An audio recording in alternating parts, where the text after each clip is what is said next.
Hello everyone and welcome back to your piano lesson. If you are here for the first time, I am Gianluca, pianist, composer, piano and composition teacher. If you want to discover interesting facts about me, you can watch the introduction video of the channel. I'm leaving the link below in the description, where you will find also the link for my artistic channel in case you are interested in original music and covers. Going back to the Piano Lessons to Go channel, don't forget to subscribe and to share also with your friends if there is anybody that is interested in piano music. Let me know also about yourself when you started studying, your experience. Now time to go to our lesson. Today I want to explain the short and long slurs, and I will play for you the Cuckoo Clock. We are on page 19 of the John Thompson Easiest Piano Course Part 4.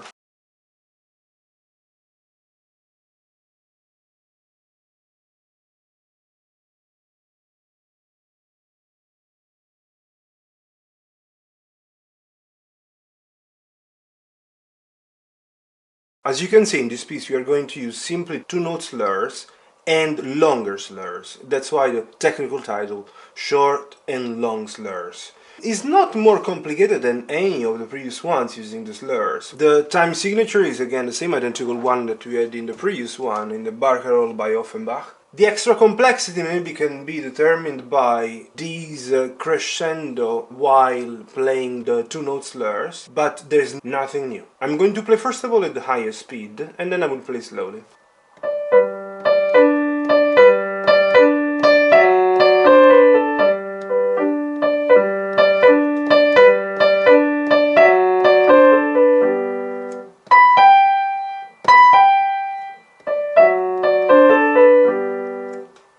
Now I'm going to play it slowly.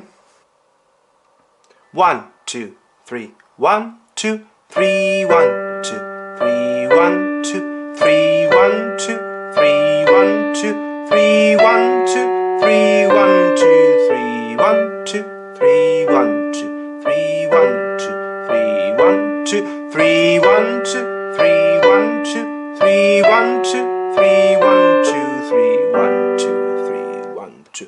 3, 1, 2, 3, 1, 2, 3, 1, 2, 3, 1, 2, 3, 1, 2, 3, 1, 2, 3, 1, 2, 3, 1, 2, stop. You have to be simply ready for a change of hand position at the beginning of the second line.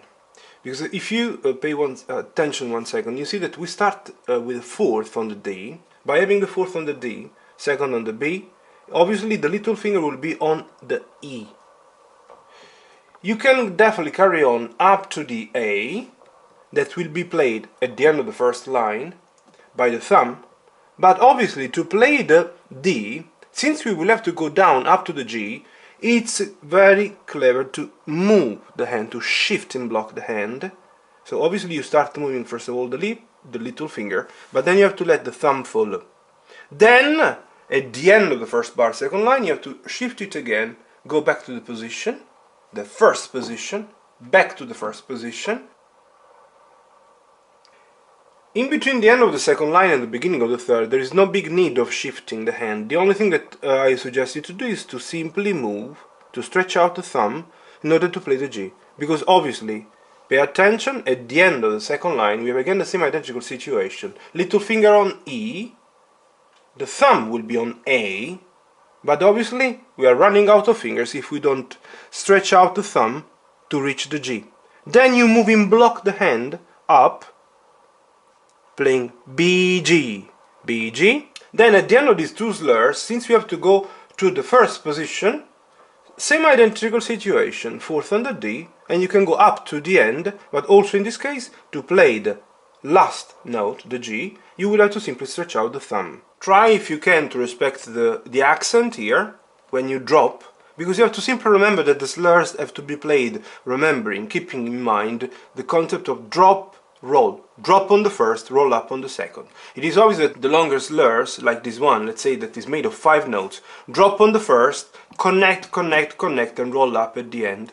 Will be the same identical situation in terms of actions, not of notes, at the end of the second line, obviously from the end of the second line up to the beginning of up to the first note of the third line. we can easily say that we have the 5 notes slur just 5 times. So a block of 5 notes, because doesn't exist the expression 5 note slur. So we have block of 5 notes just once, twice, and 3 times. So just 3 times. You have to mind a little bit more the crescendo and the crescendo. The dynamics that you can easily see: mezzo piano, crescendo, decrescendo, again mezzo piano, crescendo, decrescendo, here mezzo forte, and then you try to raise it even more, but go back eventually to the mezzo forte.